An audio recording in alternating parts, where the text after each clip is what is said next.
കഴിക്കുന്നതെന്തും വേണ്ട പോലെ ദഹിപ്പിച്ചു കളയാം എന്ന ഉദ്ദേശ്യത്തോടെ സദ്യയ്ക്കുള്ള ഇഞ്ചിത്തൈര്. ഇഞ്ചിയില്ലാതെ സദ്യയില്ലല്ലോ. ഇഞ്ചിക്കറിക്കും ഇഞ്ചിത്തൈരിനും ഇഞ്ചി വേണം. പായസത്തിലും ശർക്കര ഉരുട്ടിയിലും ചുക്കിന്റെ രൂപത്തിൽ ഇഞ്ചി എത്തണം. ആഹാരമാണ് ഔഷധം എന്ന ശാസ്ത്രം.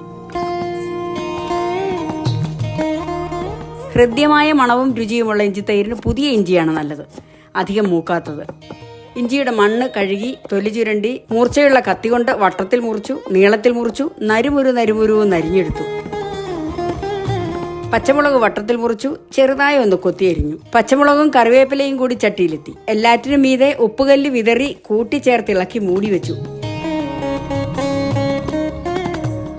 ഇഞ്ചിക്കൂട്ടിന് കട്ടത്തൈരാൽ അഭിഷേകം. കട്ടത്തൈരൊഴിച്ച് ഇളക്കി ചേർത്തു. തൈരിന്റെ പുളിരസവും ഇഞ്ചി കൂട്ടുകാരും കൂടി സൃഷ്ടിച്ചെടുത്ത പുതുരസവും കൂടി ഒരുമിച്ചപ്പോഴുള്ള പുതുപുത്തൻ രുചിയിൽ ഇഞ്ചിത്തൈര്.